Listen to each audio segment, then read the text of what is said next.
Good evening, everybody, and welcome to our meeting this evening. I'll start with some chairman's announcements. Just to remind everybody that this meeting is being streamed to the internet, so please speak loudly and clearly. Please raise your hand if you wish to speak, and please only one person speak at a time.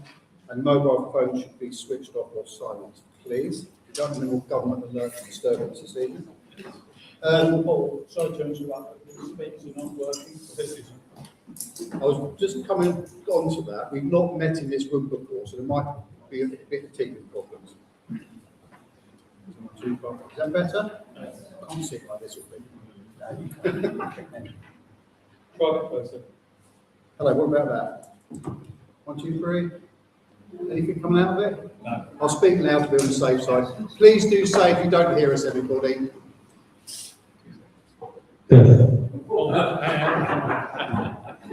It's there, yeah. I'll try my best, but I'll try not to be too close. I'm not sick of them. Sorry. Still on Chairman's announcements then, I'd like to welcome our planning consultant, Patrick Barry, who's joined us this evening to observe proceedings and possibly help clarify the matters for us. Can I please also ask that as we have quite a few people here this evening, we cannot reasonably expect you to all sit in silence. But please can I ask if you do speak to each other while the meeting's in progress, could you please do so in whispers? When we're actually in the room this evening or listening online, it's very difficult for people to follow the meeting if there's a lot of background noise, and our speakers will pick everything up. It's particularly difficult for people who are hard of hearing, and it also makes it very difficult for our officers who are taking minutes and notes. So apologies for absence. Steve Chairman from Councillors Algar, Rose and Hingham for approval. Can I propose we accept those apologies?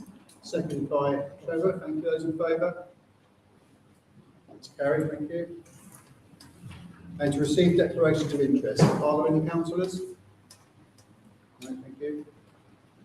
And approve of the minutes of the meeting held on the 1st of July 2026. Any comments or questions or propositions? Propose we accept. Great, seconded by Philip, thank you. Those in favour of accepting the minutes?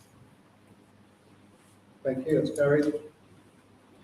Now, we adjourn the meeting for our public session. On this occasion, we've asked people to book speaking slots as we thought would be a fair bit of interest. And to be fair to all contributors and in the interest of time management, I will please ask that each representation does try to keep it 3 minutes limit. I'm not going to stop you dead, but if you just finish the sentence off, it would be appreciated. And could you please join us at the table we provided with the microphone? And if the speakers could also send their speeches to our clerk after the event, that would be useful with the minute taking, note taking. So can I first ask Julian Trumpet, please, to join us?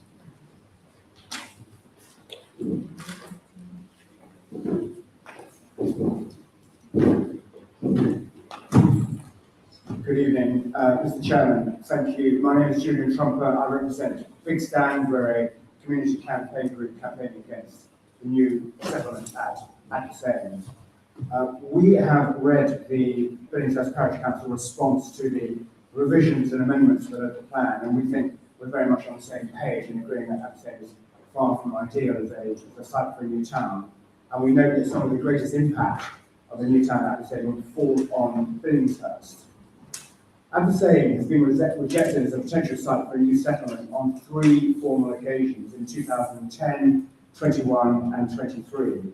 And each time the officers and HDC Horsham have stated the same reason. And in a word, it's infrastructure and particular transport. This parish council has made known its deep concerns about road and rail infrastructure and the pressure that would be put on local roads by imposing 3,200 new houses at Aberdeen. The planning officers themselves have never believed the level of internalisation of travel and jobs that could be created. At the Our Place workshops at Brinsbury in May, we were shown maps which, amongst other things, made assumptions on the number of jobs that could be created on site. And broadly, the figure was 1,000 jobs. In the southeast, planning assumption is for 1.25 jobs per household, which multiplied by 3,200 houses is 4,000 jobs. And so if there's 1,000 on site, that means 3,000 people will be commuting somewhere to work. Whichever way you look at it, it's going to mean a lot of extra traffic around Billingshurst, 5/8 and Horsham. The developers promised park and ride to get to Billingshurst station, but we think they overestimate how many will actually want to walk 400 yards to get on a bus when they can just walk out of the house and get in their car. And we know how difficult it is getting to Billingshurst station, the lack of parking in that area. The developers, our place, use the word Poundbury a lot, and they have indeed employed some very competent people who were involved in Poundbury. But to be clear, our place did not build Poundbury. Poundbury is the unashamed urban extension of Dorchester, with Dorset County Hospital barely 1 mile from the centre of Poundbury. It is disingenuous to claim that you can recreate Poundbury in the countryside at Aberystwyth, with the nearest hospitals 16 to 19 miles away, at least 30-minute run. In fact, our place seems to have not built very much at all. Their website has not changed in reality in the last 6 years, with no new projects having been undertaken. And I think the people here might be interested to know that their main project seems to have been the 80 million St Mary's St George's Works in Norwich, where this company managed to negotiate down the affordable housing number from 50 to just 4. So that is your 3 minutes. How would you got to finish off? I'm done. Oh, Pretty good. So we think that they've done a good sales job on Horsham District Council. Thank you very much. Thank you very much. Thanks, Richard. Can I be a leader, please? Thank you. Just gonna test the mic. Testing. Okay, everyone can hear me clearly. I was going to improvise, but maybe I better stick to my speech to make sure I'm within time, because I probably go on about this forever, because there's so many issues. I am a member of Big Stand. I'm not sure if I represent just Big Stand. I think I represent everyone who's here who are concerned. And I think we know what the issue is, that we can all actually fill in on bones. It's an easy answer. Water. We're facing a climate crisis, and we know the pressures on our water, resources and infrastructure are only going to increase. But I actually do believe in our capacity to address that problem through radical creativity and through radical action. And we're desperately needing more of that from all of you today. Instead, it seems like these main modifications risk becoming death by 1,000 cuts. The Council's own evidence acknowledges shortcomings and uncertainty in water and wastewater infrastructure, but instead of strengthening the safeguards that the residents and the environment needs, several of these modifications appear to weaken them, replacing firm requirements with a potentially disastrous monitor and manage approach. John, you will speak later. I met you in the pub the other week, and I asked you what would happen about the water and infrastructure needed for all this additional development. And you told me that Southern Water has a statutory duty to provide. And that is true, but it's only half the story. Southern Water is responsible for providing its infrastructure, but you, the council, are responsible for the planning system, ensuring the location, scale, and timing of the development are properly coordinated with the infrastructure needed to support it. And that is where I have serious concerns. Look at the council's updated infrastructure delivery plan. Its water section still appears to rely on this superseded water neutrality position, despite water neutrality having ended and these main modifications proposing substantially more development. So that is a really major issue. Your infrastructure delivery plan is not updated. And if we look at Aberystwyth specifically, in the site assessment, the supposedly updated site assessment in the section that specifically deals with water, air, and a few other infrastructure issues, water isn't even mentioned at all. In the section that is dedicated to water, it is not mentioned. It is only mentioned as an afterthought at the end of the site assessment. And the councils, will you give me 2 more minutes? 1 more minute. A little bit, yeah, go on, carry on. You were struggling at the beginning with The question is, What infrastructure is actually required? When will it be delivered? And what prevents thousands of homes from being occupied before that infrastructure is operational? If the council cannot answer these questions now with clear evidence, the monitor and manage approach is not an infrastructure strategy. It is taking a risk with the future and asking residents to carry that risk. And just to end it all, I just want to ask you a question because I'm a bit concerned about the general lack of evidence in the habitats assessment as well. How many of you know that Ramsar sites have received new protection in legislation, the new environmental protection in May? Thank you. How many of you know that? I just want to see you raise your hands, the people who know that happened. Okay, that is missing from your habitats assessment, and you are actually obliged to front load a lot of the information around how you're going to protect the Ramsar site. I just want to show you. Thank you you. more. Thank you for making us aware of that. And we'll move to the next person. Thank you very much. Thank you. Peter Coleman, please.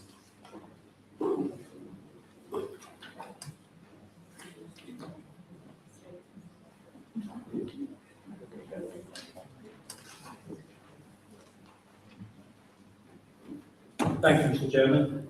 My name is Peter Coleman. My wife and I own Hadfield Airfield, which has been operating since the 90s. In 2024, we applied for planning permission, which was successful thanks to local support. We were given full unrestricted planning permission.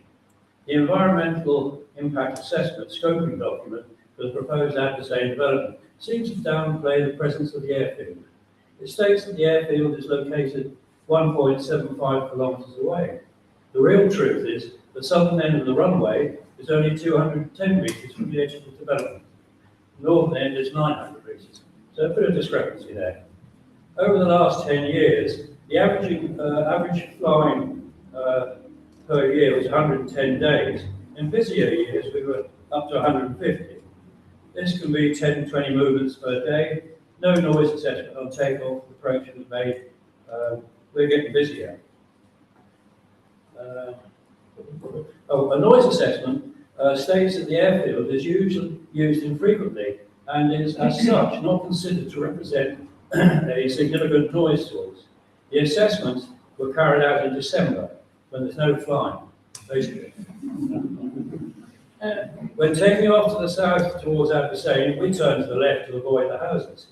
This then brings us over the proposed development land. And if we had an engine failure, we would have very little time to consider where to land. That area of land gives an opportunity to land safely. Two of us have actually experienced an engine failure and were able to land safely on the fields to the east of the railway. If the land was developed, we would not be able, there would be nowhere any safe to land, resulting in a serious incident, resulting in possible death or serious injury to the pilot, passenger, or people on the ground. The probability is small, but the severity could be catastrophic. The approach to the southern end of the runway to land would also be a problem with low-flying aircraft close to rooftops and the noise factor. Who wants to buy a house under a flight path? We do try to keep to the east of the houses we're landing. As we've been operating since the 90s and have full unrestricted planning permission, there is a long-established planning principle called agent of change that generally places the responsibility of development to mitigate the effects of existing lawful activities rather than expecting the existing activity to curtail its operations. Horsham District Council own published planning material has previously recognised that Hadfield Aerodrome is a material planning consideration. We request that developers actually acknowledge the presence of the Hadfield Airfield rather than brush us aside. We are closer than they admit, and we do make far more noise. Thank you, sir. Thank you. And Roger Smith, please.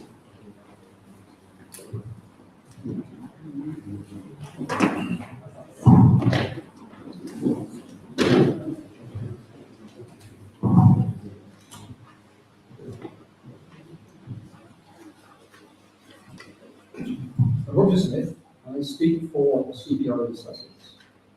Horsham District Council's main modification, 142, states, quote, "The council's evidence-based work has identified a total of 20,915 homes which are considered to be deliverable in the planned period. However, the number of homes ultimately built will depend upon housing sales. House sales depend on the state of the economy and labour market, housing affordability, mortgage availability, and buyer confidence. When sales fall, developers will reduce build-out rates to maintain profit margins." In Horsham, the July 2026 Horsham Housing Delivery Study reports that annual sales have generally declined and are now near the 2010-2011 credit crunch levels. Given Horsham's enormous target, CPRE Sussex questions whether housing sales over the planned period will be sufficient to pass the government's housing delivery test. Protection against speculative development is not assured and will undermine the effectiveness of the local plan. Regarding the allocation of land at Aberystwyth, main modification 227, HDC describes this as an additional allocation to ensure the plan can meet increased housing targets following the withdrawal of region neutrality. CPRE Sussex considers that the proposed creation of standalone new settlement of at least 3,200 homes envisaged as a fully fledged small town on farmland adjoining the hamlet of Aberystwyth, close to the existing small town of Billingshurst, is neither sound nor justified. The Horsham Local Plan Sustainability Appraisal Report does not adequately explain why this site was selected or considered more suitable than the alternative. HDC anticipates that the scheme will deliver at least 1,425 homes during the planned period, but this outcome is not guaranteed. Be aware that by means of main modification 69 and 74 to 79, Horsham District Council is removing or weakening strategic plan policies that would otherwise help protect the countryside and natural environment. Now, the removal of those policies and the change of wording will have a disastrous consequence for development at Aberystwyth and makes nonsense of the 227 claims that the way that the natural environment will be treated is to be beneficial, that the biodiversity net gain. The changes to those policies will remove that requirement. Just one more thing on this. It is of particular concern because the Sussex District Council has the same planning inspector, and they have similar policies to protect the countryside and environment as the Horsham District. But Mid Sussex have been told that they can retain those policies. And my understanding is, and what this documentation said to you today, there is no requirement for Horsham District Council to dumb down those policies. They're doing it on their own initiative. Thank you. Thank you, sir. Thank you. Murray Hughes, please.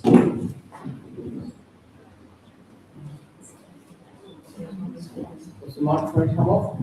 It does. Yeah, you've done that before, haven't you? Can you hear me? Ladies and gentlemen? Good evening.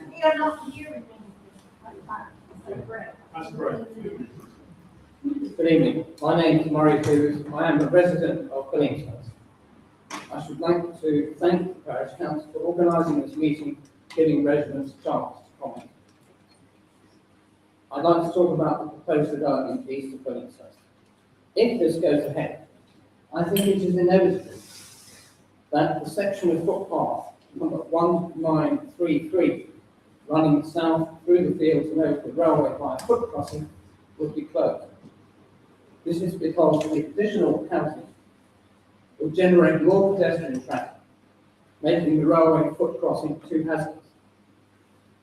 The footpath and the network of connecting informal paths forms a popular route towards Rosier Wood and Storkswood. So, are you capable to hold that a little closer? Yes, Thank you. Is that better? Thank you. The path forms a popular route towards Rosier Wood and Storkswood, which are locally renowned for bluebells and flora, and bats are also present in the area. The park offers a recreational walk easily reached by people living on the east side of the peninsula. And I believe that the closure of the park would be detrimental to the welfare and well-being of residents as it runs through green spaces, both north and south of the railway. And that space is much appreciated by local people. It is not an official green space, but perhaps it should be. In Horsham District Council's Green Space Strategy 2024-29, I read that it is a strategic priority to protect, maintain, and enhance existing green spaces to a good standard. And green spaces have significant value for public health and well-being and should provide a range of opportunities for amenity and leisure use. It goes on, being somewhere to walk the dog, relax and exercise. End quote. That is precisely what the park and fields east of Billingshurst are used for. I return to the question of the foot crossing over the road. If the development goes ahead to the east of Billingshurst, I believe it is essential that either a footbridge or a tunnel is completed and opened before work on new housing commences. To go ahead with building a housing estate without first having a safe railway crossing in place would be irresponsible, to say the least. Some kind of vague and imprecise commitment to build a footbridge or tunnel in the future is inadequate and unacceptable. Finally, I'd like to ask why Horsham District Council is favouring east of Billingshurst when there is a proposal for the west, which will offer more facilities for local residents and has great local support. Surely the council should be working with residents rather than against them. Thank you. Thank you. Reed Davidson, please. Have we have Mida here? Thank you.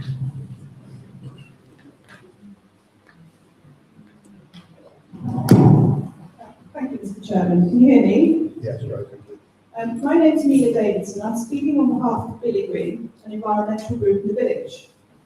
Along with many others, we made representations in favour of development to the west of Billingshurst in 2024. Our focus was on the superior environmental offering proposed by the developer there. We identified that the local plan scoring for biodiversity and climate, renewables and energy efficiency was unsound and needed to be reviewed. However, these representations have been ignored by Horsham District Council in their proposed amended plan. The amended plan will now extend development in use from 650 homes to 1,000, building on the fields south of the railway line as well as north. In the proposed amendments to the plan, the Council makes numerous commitments regarding development and the environment. It commits to supporting the transition to achieving a net zero carbon target through its direct activities and indirect actions, and to enhance the ecology of Horsham District's natural environment and biodiversity. It points out that net zero carbon targets will require radical changes in how we live and plan our settlements, and that development proposals will be afforded positive weight when they provide zero and low carbon heating and where sustainable design, including construction and operation, is integrated. This said, it is disappointing to note that the amended plan would reduce its biodiversity net gain requirement from 12% to 10%. So, looking at the approaches of the two developers, Bellway to the east and Highwood to the west, there is a clear contrast. Regarding biodiversity, Bellway commits to only the legal minimum of biodiversity net gain 10%.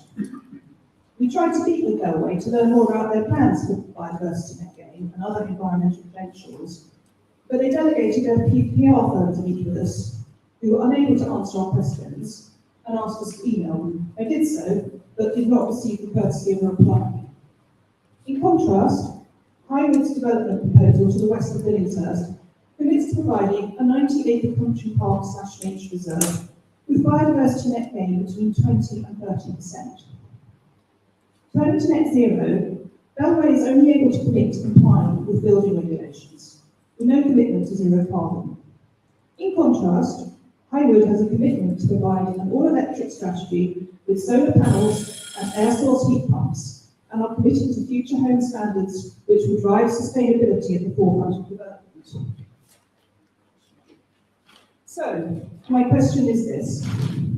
where you have a developer such as Highwood that goes above and beyond the council's stated environmental standards, is providing 1,000 homes and has fully transparent and workable designs ready for implementation in the areas to the west of Billingshurst, why would the plan just rule out this option?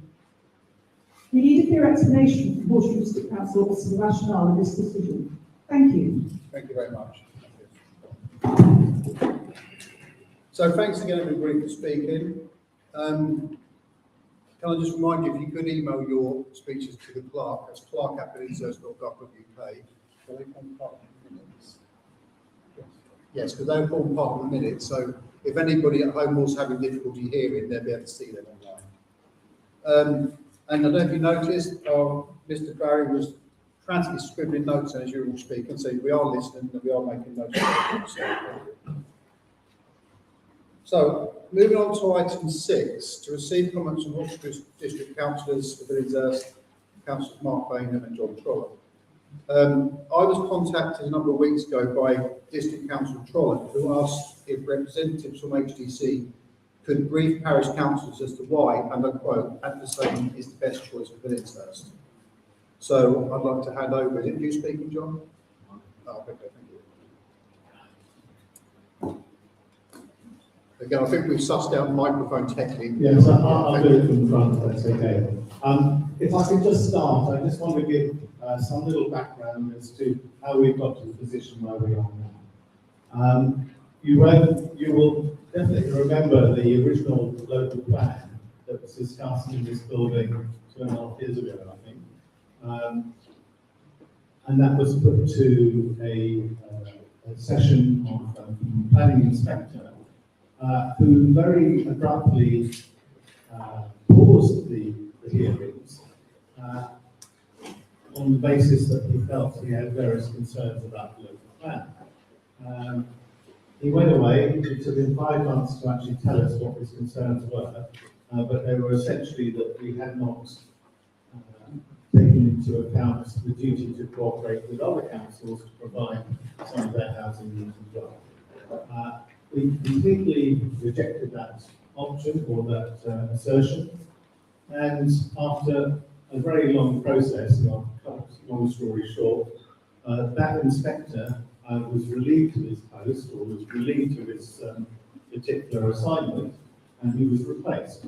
A new inspector came into post, and he joined us with hearings, initial hearings in April, and there were going to be another hearings which will take place in October.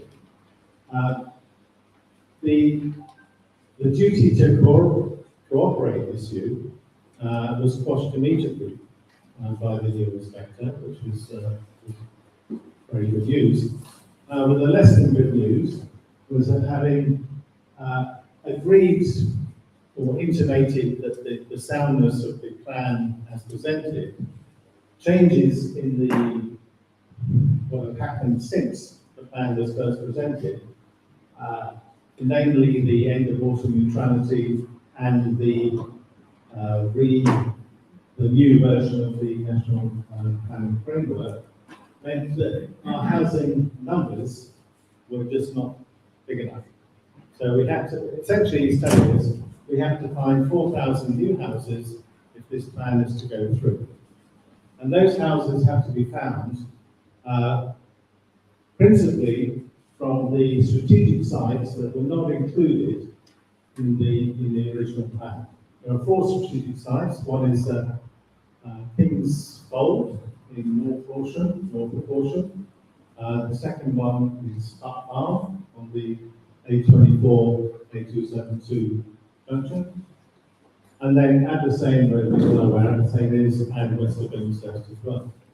Now, if you look at those 4, the first 3, or the first of those 4, was immediately discounted because the King's Fold development, the developers decided that they were not in a position to go through with it, and no other developer came forward. So that meant there's 3 left. That leaves West of Billingshurst, which provides around 1,000 homes, which was not on itself sufficient to meet the need. So the only 2 remaining options were essentially Buck Farm and the same. Now, if we look at both of those, they have their upsides and their downsides, and I would say mostly downsides. But looking at Buck Barn first, the upside of Buck Barn from a Billingshurst perspective is that it's over there and not over here. It's also got a north-south road connection, which is pretty good. The east and west is not so good, and it doesn't have it's not close to a railway station. But it does provide a secondary school, which is a requirement. But it has one very big downside. It's a very large footprint. A lot of it covers, well, a lot of it, but certainly a significant amount of it covers woodland. And it's slap back in the middle of what we know as the wildlife corridor, which links ecological systems across from Surrey right down to Sussex to the coast. So the wildlife corridor effectively becomes a cul-de-sac, and the impact on the natural environment is actually very significant. So that doesn't look too good. So then we come to the other option, which is the same. And frankly, that doesn't look too good either, because we've heard a lot from speakers and from other people who've spoken to me about the deficiency of the infrastructure, and that is the truth. Yeah, it is a deficient infrastructure, and a lot of work would have to be done, both within Billingshurst and within the road network, to build that up to the spec. But we have to make a choice between one or two, because there is no other way. There is another way, is don't have a plan. And if you don't have a plan, you have no plan-led development, then you will just open up to speculative development whenever that comes. And that means that all those sites will probably be developed, and more on top of that. So the no plan option would be the worst possible option. So, I mean, when it came to a vote on Cabinet and Council, I found that a hugely difficult decision to make a choice between those two. And in fact, I didn't make a choice of my actually personally abstaining. However, the decision of the council was to go for Aberdeen, so therefore my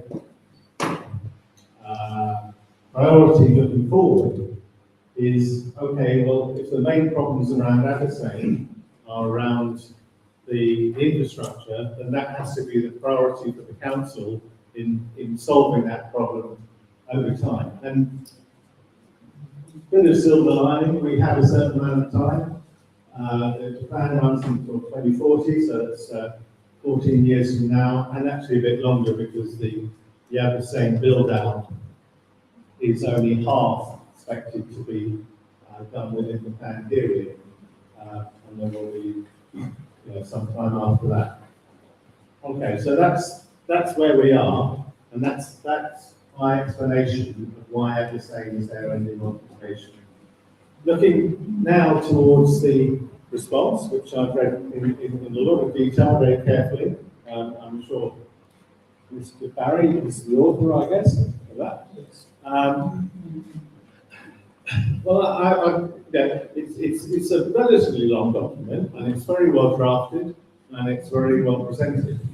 But it boils down to two things. Essentially, swap east of Billingshurst for west of Billingshurst, and swap Aberdeen for Buck Barn. Just to look at the east-west thing first. Right, some of you may remember that when I spoke on this 2 years plus ago, when that choice was being made, I very much went for the east. Now, that was in the face of quite a lot of local opposition, but there are reasons behind it. The west is not a cohesive settlement. It's actually in three separate parcels. It's divided across by the bypass, and it also opens up further development to the west, north, and south. which the East proposal does not do. The East is much more, it's more consolidated, and has much better links to the town. Doesn't have the great infrastructure that is promised from the West, but there are other ways of actually dealing with that. But that is not actually my main reason for thinking that the West is not best. The reason is because the East has been seen as a viable development.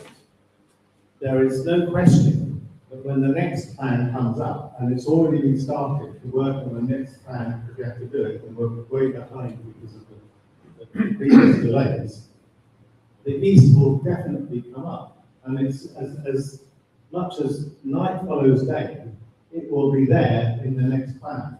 So if you go for West, you get West and you get East. That doesn't count the other way around. So that is, for me, a huge consideration. The other part of your response, your draft response, sorry, because you've not discussed it yet, is about swapping at the same to Buck Farm. Well, there are pros and cons on both of those sides. I think my colleague will probably speak about that a bit later, but your draft proposal goes for Buck Farm, and I have to say I think that's a very reasonable decision to take. I've explained already that when he's faced with the choice between Buck Farm and Aberdeen, I really struggle to make that decision. But if you do go for that, I would really want you to do so in the knowledge that the environmental impact that will result for the district as a whole, and actually the county as a whole, will be very significant and not recoverable, and will vast outweigh the environmental issues that may be associated with adversary. I think that's probably all I want to say. Thank you very much for the opportunity to say my piece, and I'm going to pass over to my colleagues. So John, I think we said originally that this item would be 15 minutes, so if you could keep it fairly brief, would be grateful. We've nearly had it already. That's all. Okay. As I said, I shared a draft and she told me it was too long, so I put it down. Thank you, Chair, for the opportunity to speak. I'm sure everybody can hear me. As you are aware, the government is giving us very high building targets, and the inspector has made it clear that we need to have more sites and more sites to the plan we submitted 2 years ago.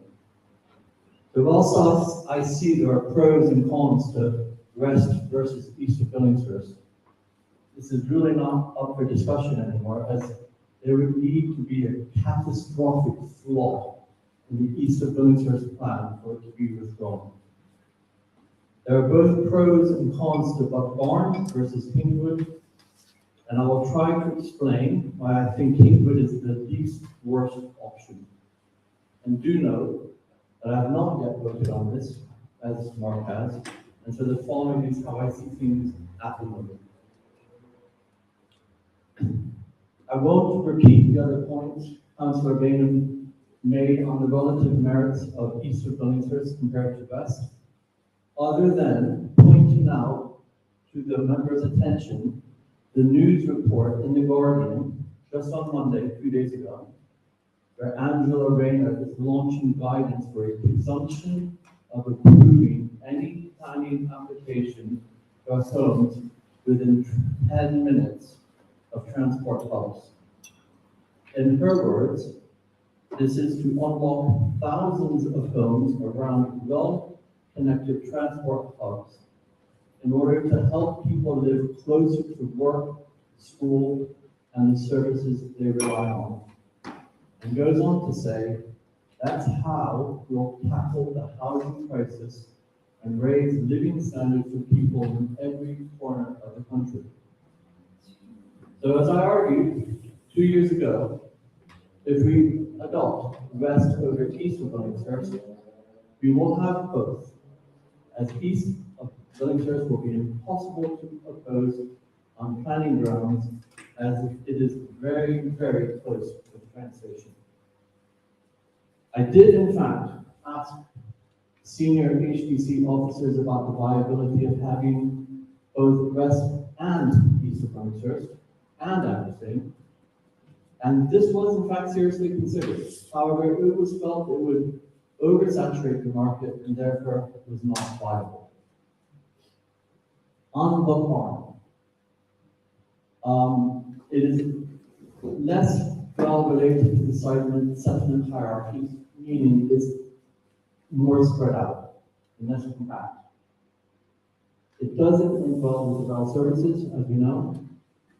It doesn't really support the northern part of the district where housing pressures are the greatest. And it will impact, as Mark was pointing out, an important nature corridor as well as world-leading ecological research being done at the next stage. I acknowledge that the Kingswood proposal will have a serious impact on the roads and on the A29 in particular. However, highways will remain a statutory consultee when detailed plans are submitted for actual housing builds. Further, the Kingswood plan includes a comprehensive transport strategy with new walking and cycling infrastructure, and the Kingswood plan will also be able to deliver major junction improvements that smaller sites cannot fund.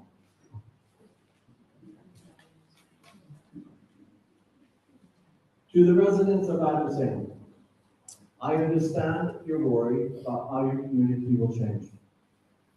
And I hope that the following may mitigate some of your worries even just a little bit. The following will be offered as planning conditions as well as being policy requirements for Kingswood. There will be a buffer between the existing settlements and the new housing estate. For those who live in Kingswood, on that intersection, they will not immediately see these houses. There will be a nice buffer between them. There will be a new nature park, the evening strolls. It will be quite large, I can't remember the exact dimensions, but that will help with the biodiversity. There will be many sports, recreation, and community facilities. There will be new schools, including nursery provision. We have an issue right now with Buckley's, as well as STEM provision. There will be office and light industrial units for local employment, including links with Grimsbury College.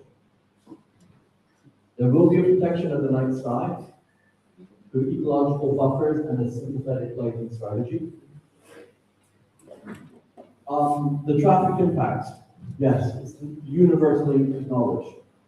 However, there are several ways of mitigating this, and I'm further certain that chosen intersections could be redesigned or improved when traffic modeling proves that changes are necessary.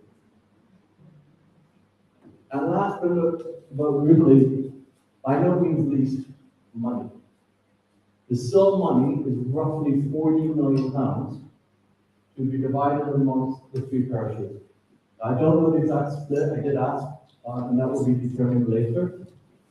And there is also, on top of that £40 million to be split, S106 money, for which I don't have any questions. So, I'll finish off by acknowledging the anger and worry that many of you will be feeling. However, I do think there are no easy or realistic alternatives. And when you're giving your feedback tonight, I do recommend you share some feedback, save some of it, to the inspector on how to get the best out of our place, the company who own the land and who will be partnering with house builders during the entire build phase. I do know the planner is very keen to reach out and listen to everybody's views, and is already been doing so. Thank you. Councillors, can I turn to you then? Does anybody have any questions arising from that? Okay. Can I ask the two gentlemen what happened to Mayfield? Has it disappeared off the? Mayfield is currently withdrawn and not in scope for the local plan. Whether it reappears in the future, I can't say at the moment. It's not that. What a shame. Thank you. Councillors, Clerk. Sorry, one of the points that come up with around the land of the east, there are other ways of dealing with the issues around infrastructure. Apologies. So one of the points that was raised about the land of the east and kind of infrastructure around that was there are other ways of dealing with it, obviously not being as good as that in the west. I'm kind of interested in what other ways of dealing with it looks like. Okay. I'm very acutely aware that infrastructure investment in Billingshurst has been very lax over the last 10, 15 years. We've made some start, if you like, with the Better Billingshurst programme, which is the £2.5 million that's gone in. There will be quite a lot of SIL money. I mean, the way the SIL works, for people don't know, is of that 40 million, that 75% of that goes to the Horsham District Council to spend on what they consider appropriate in terms of infrastructure delivery. And 25% of that proportionately goes to the parish councils. I personally am championing a big move to infrastructure improvements in Billingshurst. This obviously is something that will go forward to the unitary council. I have a lot of support in that, and I want to see. I mean, I was the one who set up the Billingshurst Fund in the first place. Okay, that's maybe you might call it seed corn, but that's something I want to build on and improve as the thing goes on. And there will be some money available, but a lot of money incurred. And I want to make sure that that's focused in the right direction. Thank you. Councillors? Any catch? Good evening, sir. I just wanted to pick up on a couple of things that the councillors raised regarding the east-west debate at Billingshurst. It was mentioned that one of the flaws you perceived with West was that there's nothing to stop the development spreading further west. You mentioned north and south as well. That's owned by different landowners. If they're going to come forward, they can come forward. But the west development, behind the suggested development as is at the moment, is land that will be given back to the community. And legal agreements in place to do that. It becomes a country park. The other side of the country park is a river. The other side of the river is a different authority. So it can't spread any further west. So I just wanted to put that one out there just to give a bit of balance. And you mentioned also that another factor against the west was the perception that it's going to be delivered in different parcels. The new proposals for the east are 1,000 homes with a railway line, main line to Victoria and everywhere else, and it's straight through the middle of it. So if that isn't divisive, I don't know what is. I'll just offer that as a hint. I will talk more about the railway line, Mr. Chairman. Did you want to pick up on the opposing to? I'm not sure, Trevor, whether that was a question or just a statement, because I didn't really get the question. But in terms of, the risk to the further development, okay, the river is a natural boundary, but even though I wasn't saying that the landowner of this development owns the north and further south, but if there's money to be made in selling off land, then people are going to do it. And that's why development happens. I mean, why are there so many sites? Why are there all the northern sites that have taken place since in the last 2-3 years? The speculative sites, that part of Billingshurst. It's because there is an incentive, and that incentive will be there with the West. And I'll tell you, if you think it's going to stop, then I really think you're mistaken. Anyway, I would just add to the response to that, I mean, you do have to find in terms of, I'm sure you're aware about the Gulf area boundaries, so I think by extending the service does create other boundaries which then become extra in there for the north and south, and then for the rest, which currently would be, wouldn't be able to be blocked by. Thank you, John. Doug, did you want to borrow the microphone? Douglas Warlock, councillor. There's a common theme with referring to adversaries specifically about priorities, about what's what we've done first and when.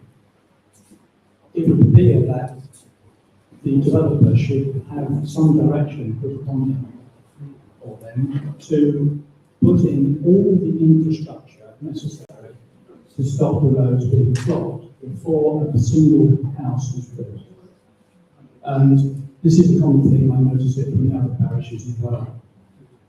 It does appear that there must be some kind of very strict and legal direction to a developer to put all that in place. It may even be that their policies towards an education facility and a health facility should also be put in ahead of anything else, not build houses, sell them to make a few bob and suffer the traffic consequences of our roads.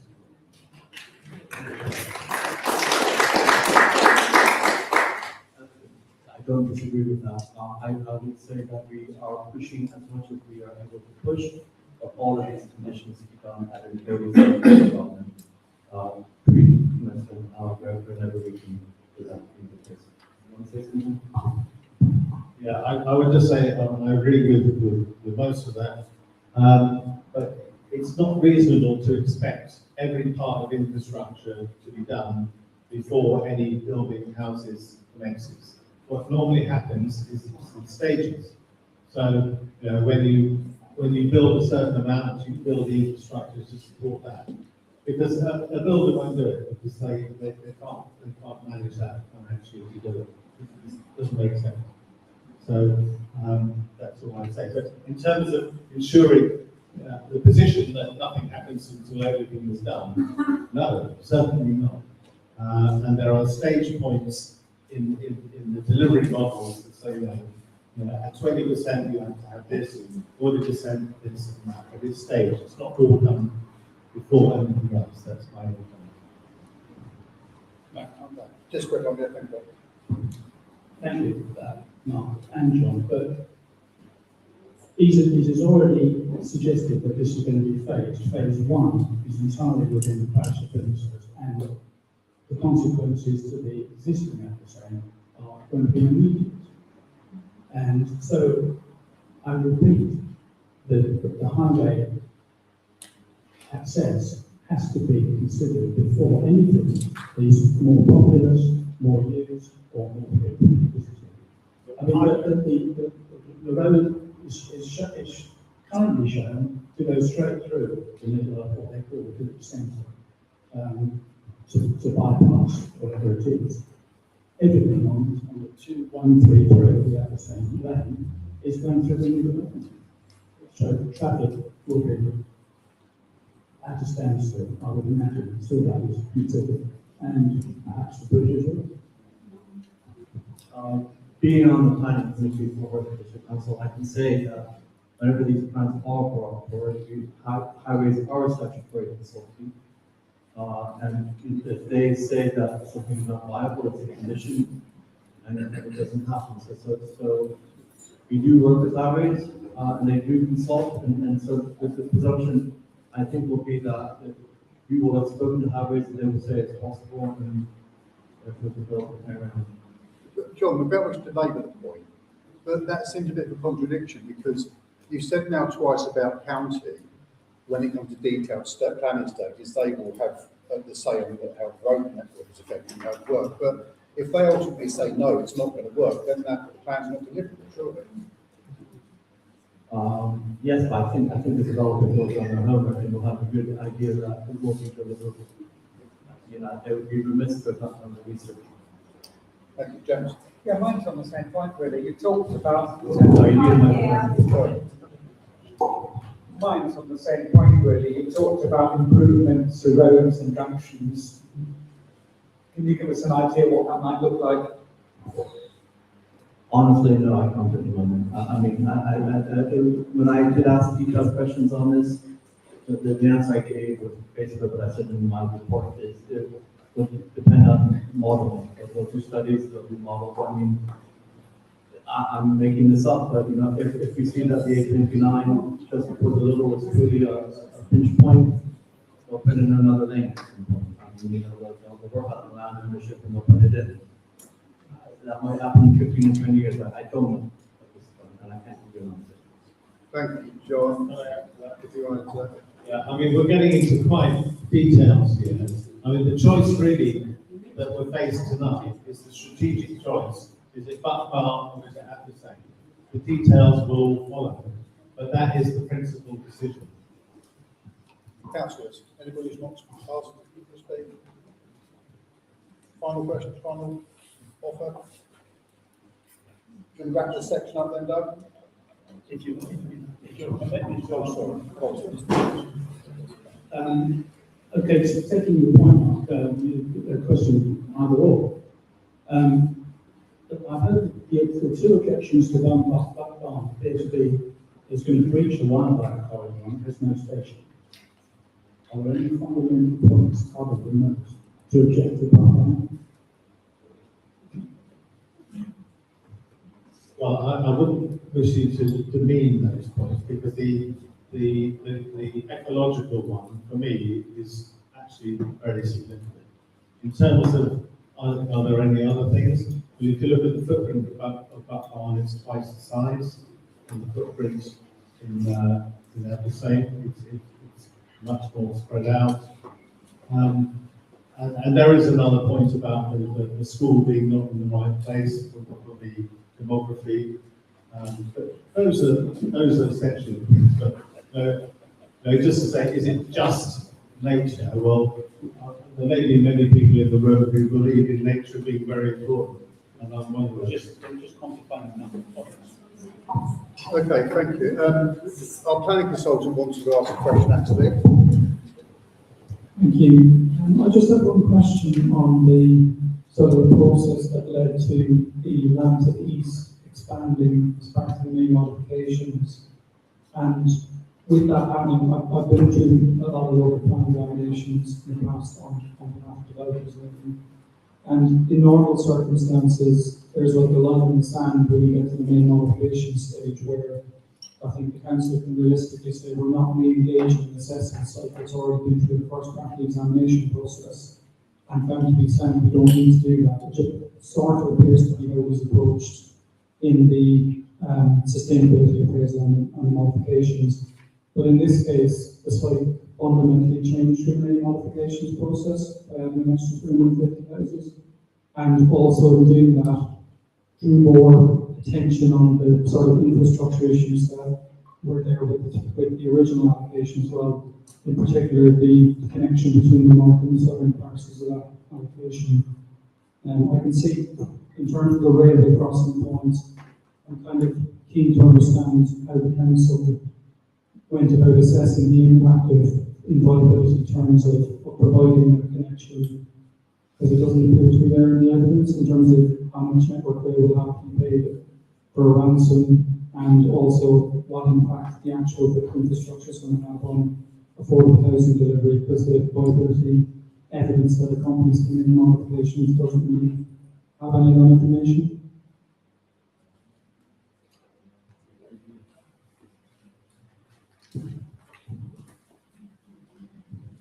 I mean, to answer that question very well, I think I probably need one of the planning officers here, which I don't have. However, in terms of the addition of 350 sites to the modification, if you consider it, how the modification is done, it's the addition of a strategic site and the inclusion of a number of smaller sites all around the district.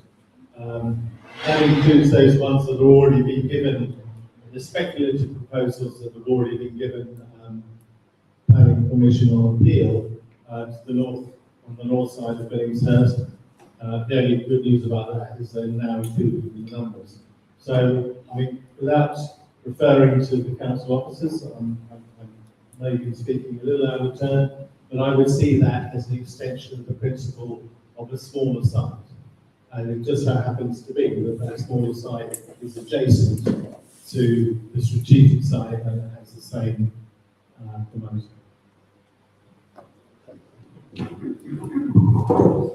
Councillors, any other questions before we move on? Chairman, thank you. I've got a question about school. We haven't touched much about the secondary school tonight. Having read the district council report, it seems that the promise of a secondary school, which apparently is really needed in the Western District, really did trump some concerns. It seems sort of a Shangri-La that must be met at all, reach at all costs to deliver this new secondary school to serve the Western Midlands, which have the same promises to do. My question is, it's been said tonight though that we can't expect the infrastructure to be uploaded, I think is the phrase, I delivered all before any houses. So, it's very confused. So we're going to build, let's say 100 houses, or 200 houses, 300 houses, before we will see the secondary school. And in the meantime, all the children in these new houses that we're building in the middle of nowhere can be bused back to Billingshurst. So clearly there is some capacity locally already. And then presumably when this school is built, they will be bused back to have the same thing. I'm just confused about this golden eagle Shangri-La of a secondary school, which officers have said is the most important thing, and that's why this is given this site so many extra points. It just doesn't make sense. This school that's needed isn't going to be built, it's very much needed, but isn't going to be able to start with. All the children are going to go to Billingshurst, then it may be built, and then it's very confusing. And I have to say, having read every document, I think part of my problem is that not how the results you come up with, is the fact the methodology. Because if you've ever read any of the planning documents, the way they scored every aspect of Western Billingshurst is not being used, they've not used the same clipboard and matrix as East. Good example, and they're the same as well. A good example I've been cited about tonight, officers slated Western Billingshurst because of lack of pedestrian routes into the village. Yet at the same, there has been no sausage of a route into Billingshurst. You cannot get down Marrington Road on foot. I would hate to send my worst enemy down the footpath and get at the same. Yet that's been just, okay, we'll sort that out later. Officers have scrutinised the rest of the Billingshurst saying it's not accessible. At the same time, people are just going to grow wings to get here or something. It's ridiculous. The scoring has not done justice to the process. Sorry.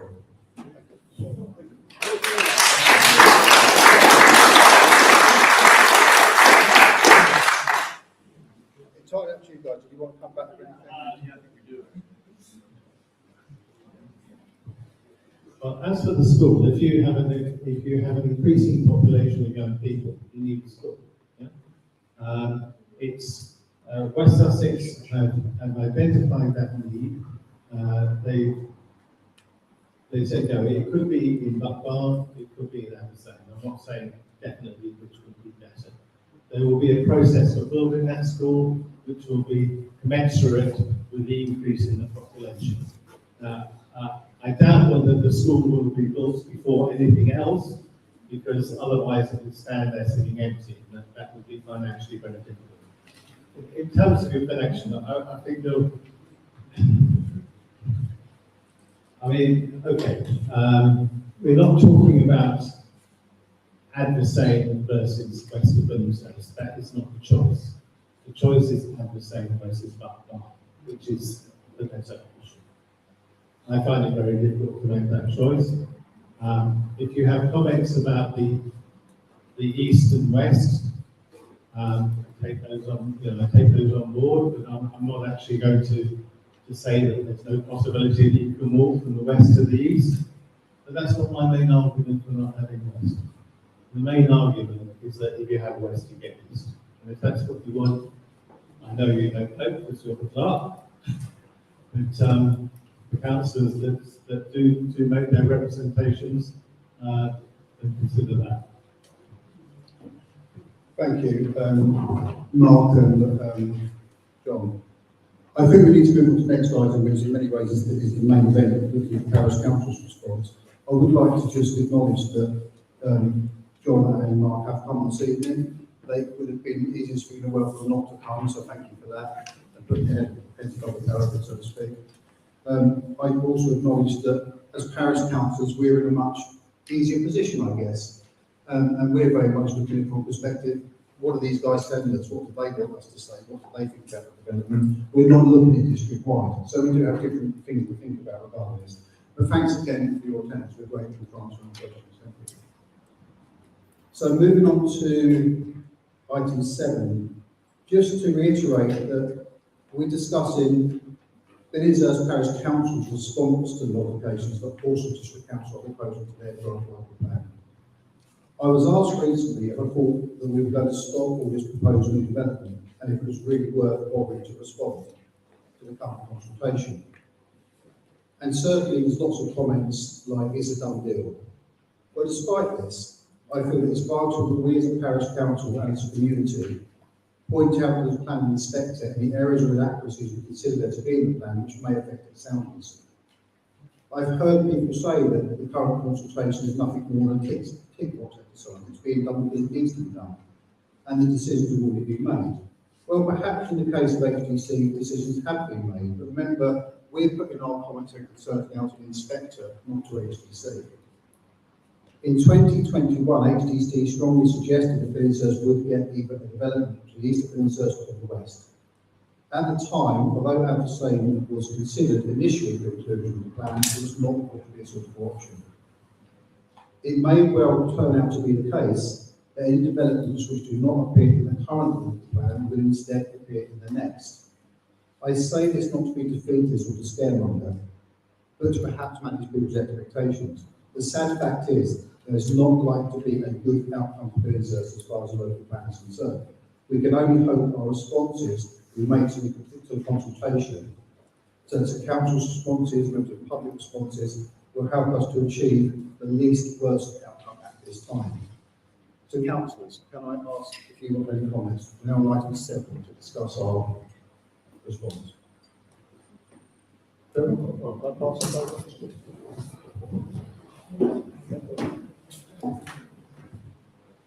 Thank you. I'll say at the outset, I do appreciate fully Horsham Council's position in this. They've had ludicrous targets imposed by central government, and you're going to consider sites that come forward. I understand the position. In the last full council meeting, I made reference to the Horsham District Council schedule of suggested modifications, and in particular, it was paragraph F on page 98, which relates to the east of Billingshurst site, the proposed site, and the provision of a footbridge or underpass replacing the current unchecked crossing, which I think everybody accepts is absolutely vital, a critical piece. The recommendation that was put forward from Horsham Council in a nutshell said that would have to be provided upon completion of all dwellings. So quite simply, there's nothing to stop the developer not building the last house and they walk away. I thought that wording, it wasn't contrived out of nothing, it's done by experienced planners, and I don't know Horsham Council's processes, but I'm sure it went through various levels of compliance, checks, sign-off. So it's been done quite deliberately, and I wonder why. And I started doing a little bit of digging, and I heard councillors and the public will just endure this for a few minutes, because I found out a few interesting things. It's been an education. They refer to a bridge or an underpass. So quite simply, it means at the moment they have no idea what the solution is. I did seek the opinion of some professional surveyors who I've worked with previously. They are BRICS members, Royal Institute Chartered Surveyors, so they know what they're talking about. And their view was Network Rail would likely go for an underpass. The sad reflection of the times we live, they say you can't drop things from an underpass onto a railway line, and people can't jump from an underpass onto a railway line. A bridge, however, would be cheaper.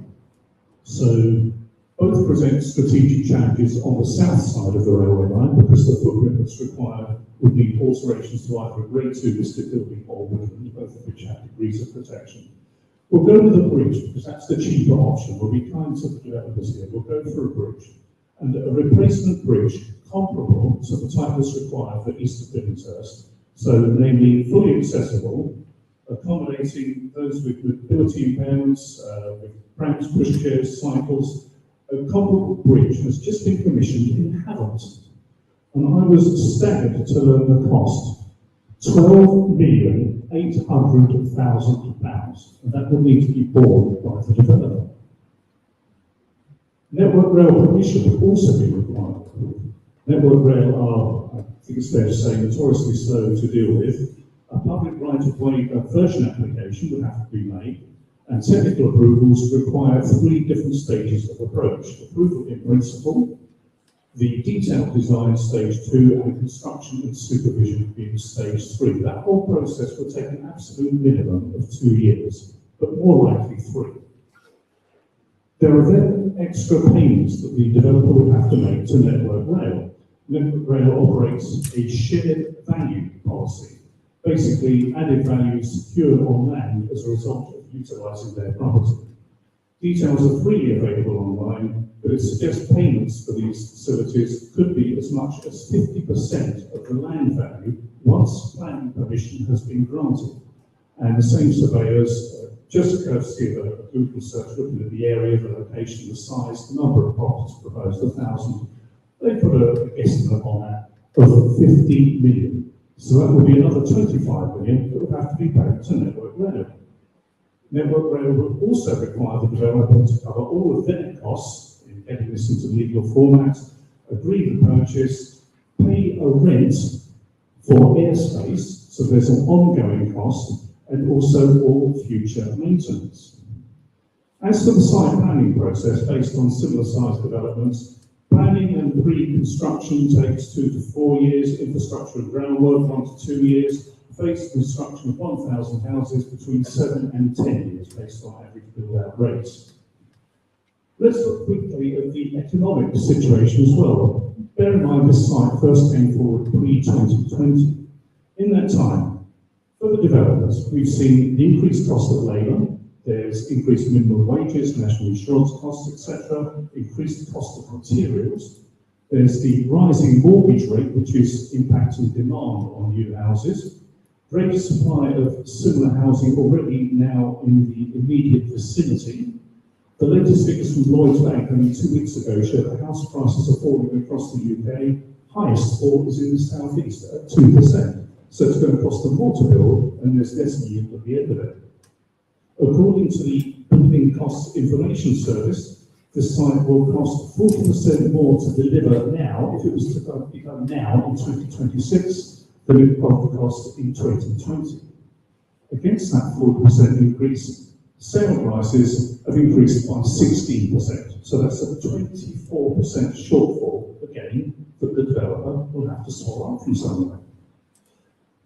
Assuming this plan goes through uncontested, it's signed off by the inspector, the earliest date it will come into force is 2027.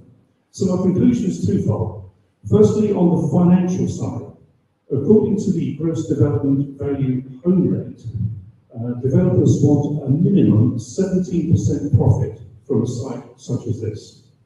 When you consider the compounding effect of general market forces impacting developer profitability, compounded by the financial implications which are unique to this site east of Billingshurst, namely the cost of the bridge, the payment to Network Rail of circa 25 million or whatever that may be, and ongoing payments to Network Rail for venting the airspace, you have to say this is becoming increasingly challenging. There's also to consider the price they have to pay the landowner for the land. The landowner might turn around and say, I'm not keen on selling this now, you've got to pay half the way to Network Rail. What's there for me isn't good enough. The site has serious risks concerning its financial viability, in my opinion. Secondly, there's the deliverability. Taking the standard planning process and build-out rates, adding in the impact of the complex and procedural contractual negotiations that will have to take place, which will take at least 3 years, the average time for the building process of 13 years, this is not going to be completed in the life period of this plan. Therefore, surely, inclusion of this site becomes unsafe, and therefore the plan unsound, because it cannot deliver. And the penalties for non-deliverability are severe. We'll have even more hassle targets imposed on us in future years. And I really think this is something that needs to be considered. And I understand and respect Councillor Bacon's comments about the West, but consider this. Their plans are far more advanced. Also, West is the preferred location of those who expressed a preference to meetings of Billingshurst Parish Council, and indeed the lesser of the evils as far as BPC is concerned. There is quicker and easier deliverability in the West because there are no railway line issues. By swapping one for the other, HDC keep the numbers in their plan. That's not going to be impacted. But most of all, when you consider market forces, if you go with East, you're looking at more of the same in the same place. If you go with West, there's a greater diversity of housing, a diversity of location, and it would have broader appeal. Well, thank you, Chairman. Thank you, Joe. Thank you.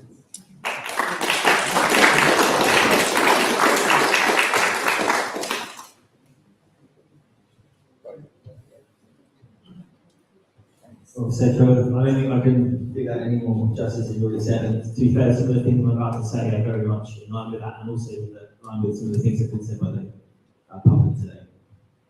A lot of my issues around the evidence base that's been used for this. HCC is rated West as unfavourable for transport accessibility, citing the A29 as a major physical barrier that separates the site from the village. Yeah, it's rated East as favourable, despite the fact that East is physically separated from the existing village by both the active railway line and the business park in situ. The land East also extends quite far out from the village centre. New residents living towards the easternmost edge, the business park will be physically isolated from the village due to lack of safe made pedestrian pathways and the physical barrier of a railway line, something that the rest has held against it. By dragging the built-up boundary of Billingshurst so far to the east, we also risk shifting the natural footprint of the village away from its established core. Now onto the secondary school. HCC downgraded the land at west of Billingshurst education rating on the sole basis that Billingshurst secondary school is approaching capacity. Yet, in the east, it's favourable, stating the secondary school capacity issues can be resolved through developable financial contributions. Both sites rely on exactly the same secondary school, and it's a contradiction to use a shared village-wide infrastructure constraint and penalise one against the other. And now on to Addisane. My main concern around Addisane, there's many, but the main one I want to talk about today is the railway station. While the Addisane proposal safeguards land for a railway station, Network Rail has formally confirmed that a new station is undeliverable during the local plan period due to line capacity constraints. Because there will be no functional railway on site, commuting residents from these homes will be forced to travel to Billingshurst Station or Pulborough Station, and this will be a direct, unmitigated pressure on local narrow roads, busy train services, and already congested station car parks. Addisane commuter traffic will also depend on narrow roads, and the proposed closure of the B213, as Greg mentioned, will directly impact the areas around it. And as Greg also mentioned, the roads aren't built. You wouldn't kind of send people, and the pathways aren't built. You wouldn't send people to walk down that pathway from Billingshurst to Addisane or vice versa. So for these reasons, I think that we need to make sure that we have a spatially consistent and structured response to this, and make sure that we demonstrate whatever comes next is that we're getting an adequate response to the people who are doing this. Thank you. Councillors, anybody else?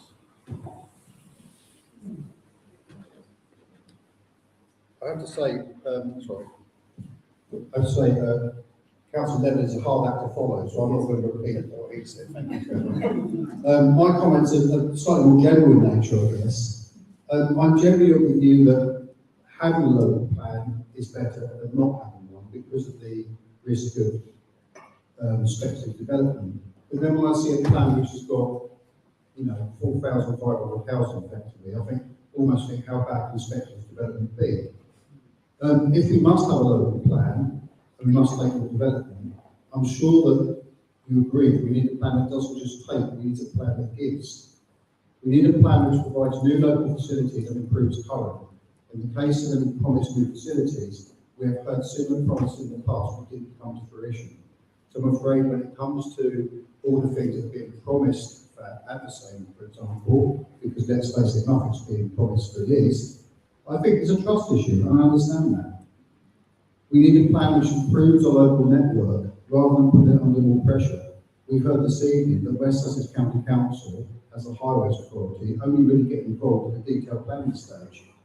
Well, if this development at the same appears on the local plan, like I said earlier, does that mean that if county refuse to allow the development to go ahead because of the impact on the road network or object to it, that plan's no longer sound?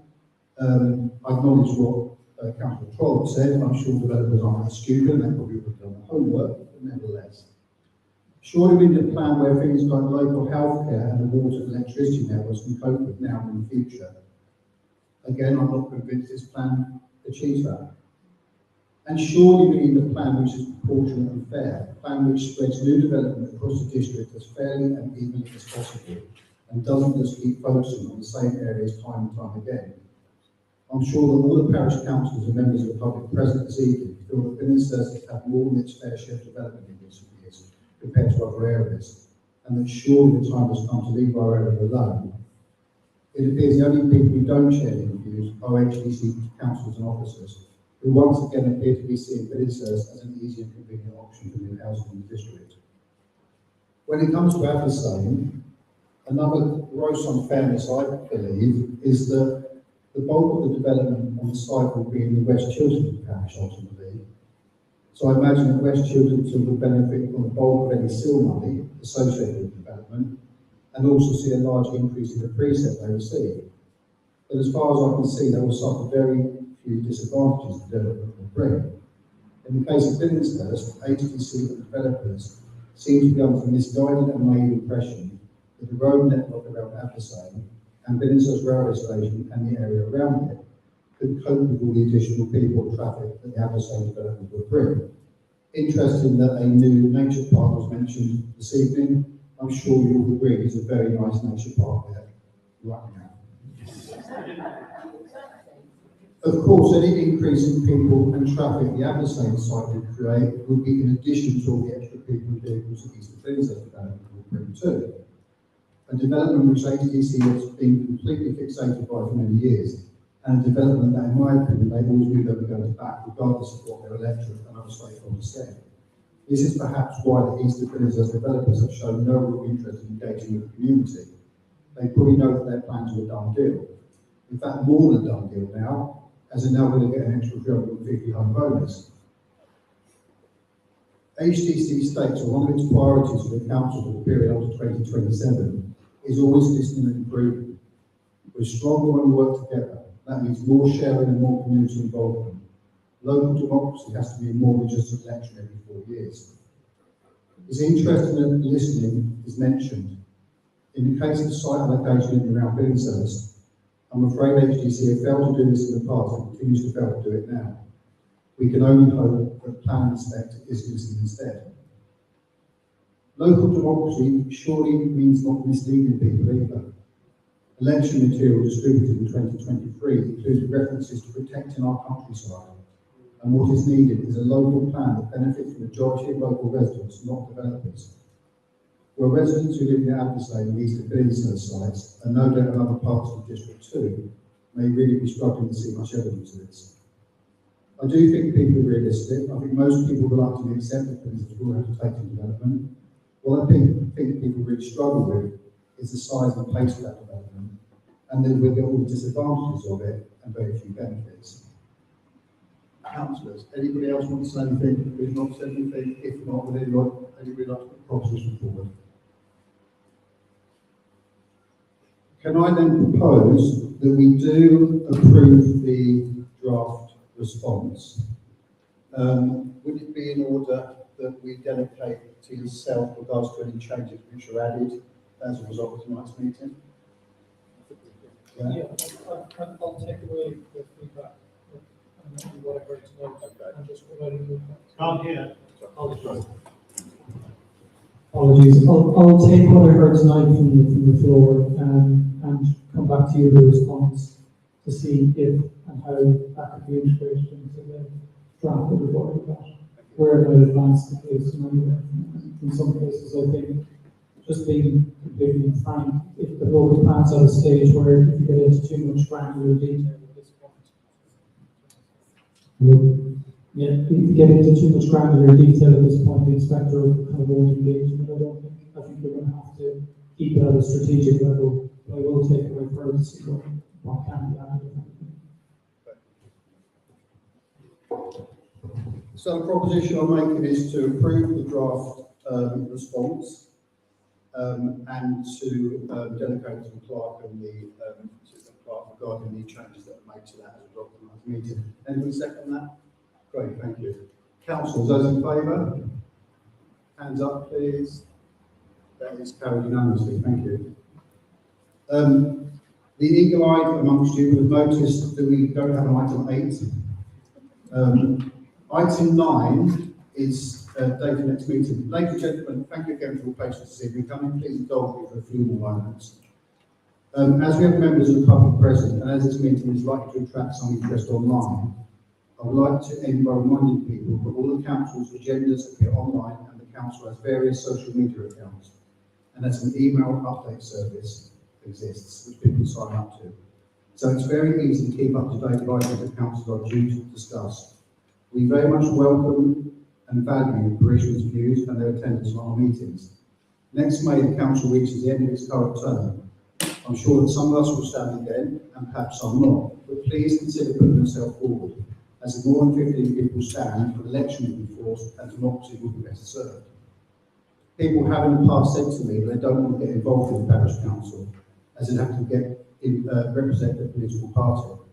Please remember, unlike our principal authorities, parish councils are generally not party political. In the case of Finninghurst, none of the current councillors serve under any political banners, and as far as I'm concerned, Rob may that be the case.